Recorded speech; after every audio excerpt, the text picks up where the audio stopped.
How to enduro fitness train for the BAJA 1000. So we're getting one of our riders, Kellen, ready for BAJA for this year in November, if I remember correctly. And so what I'm going to talk about in this video is how we've been building the fitness component. So there's obviously strength and a whole heap of other things that you can work on to get ready. But what we're going to talk about is a bit of what we've done with the cardio side and how we're training the fitness side to get ready for such a big race. So there's two things to focus on when we're talking about fitness, okay, or two different types of fitness. We've got what we call our aerobic energy system, and then we've got what we call our anaerobic energy system. So our aerobic energy system is the energy system that we use when we're doing long distance events, okay, or we're doing any activity for a long period of time. So BAJA, being on the bike for an extended period of time and riding, think about like running a marathon, okay, mostly aerobic. Think about going for a cycle ride for an hour, it's aerobic. Okay, it's just consistent movement, ticking over for a very long period of time. On the other hand, we've got our anaerobic energy system. So our anaerobic energy system is the energy system that we use for short, sharp, intense periods of time. So you'd use this energy system to use those examples, like if you were doing a cycling race for an hour or cycling ride for an hour, and you had like a hill that you had to sprint up this hill for a minute, okay, that would be using the anaerobic energy system. If you were doing a marathon, okay, and again, maybe you had a big hill or there was a section there where you had to sprint because you were being competitive with someone else or wanted to beat someone else, that would use more of the anaerobic energy system. If you're doing a long distance, say enduro ride like BAJA, and let's say you're going through like a really tough section or there's a really whooped out section and requires a lot of effort where you're really fighting the bike, that's using the anaerobic energy system. So we're always using a combination of both, okay, depending on the activity that we're doing. So for BAJA, what we've been working on with Kellen is the off the bike training, okay, so outside of, not talking about the strength stuff, just talking about the fitness, is we just work on the anaerobic component of fitness, okay, so we do a lot of, like in our training during the week, we do a lot of interval training or like station type work, or we do what we call couplets or triplets with our workouts. So like some of the examples of workouts, they might last between 10 to 15 minutes. And what they are is just short, sharp bursts of high intensity effort.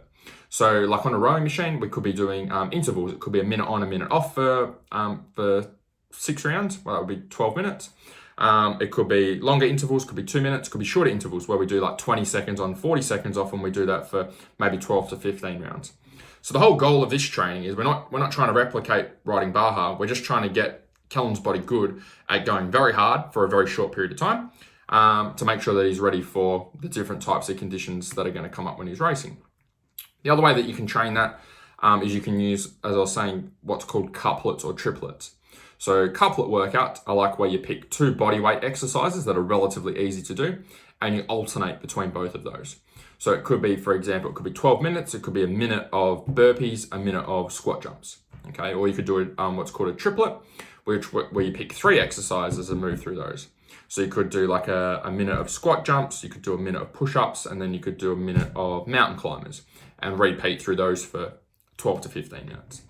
The reason it's important to change up the exercises and have different exercises that use different muscle groups is it will stop muscle fatigue and it will increase respiratory fatigue. So like if you just did push-ups for 12 minutes, what would happen is your breathing probably wouldn't be the problem. It'd be your arms. Your arms would be so fatigued because you've done so many reps. So at the start, your breathing would get up. And then because you can't do any more reps and you're slowing down, your breathing also slows down. So to keep your breathing up high and your heart rate up high, we can swap exercises every minute. So if I'm doing burpees, for example, okay, that's going to get my muscles working in my arms, and it's also going to get muscles working in my legs when I'm jumping up off the floor. If I just keep doing burpees, I'm going to start to slow down, and that means my heart rate's also going to start to slow down. So if we change exercise after a minute, and then we start doing, say, squat jumps, for example, which is more leg intensive, then that allows me to keep my heart rate up, but not fatigue those exact same muscles that I've just been fatiguing in the burpees. Okay, we're using the same muscles, but we're using them in a different order and a different sequence, which allows me to get myself breathing a lot harder. So we do a lot of that stuff with Kellen as well. The other energy system now is the aerobic energy system, okay, which is your long distance energy system. So the best way to be able to build this is through doing longer rides on the bike. Okay, so even if you're not riding all the time, we have to make sure that the rides you are doing on the bike are for a long duration. So the problem that I see here is a lot of riders will try and do their longer distance training with their fitness work during the week. Okay, they'll go for cycling for hours, or go rowing for hours, or go running for hours. And although it's using the same energy system that you're using when you're riding, we're not using the same muscle groups in the same order for that duration. So like, for example, if we take some other endurance sports, right? If you take a marathon runner doesn't go on the elliptical machine for 3 hours with their training during the week.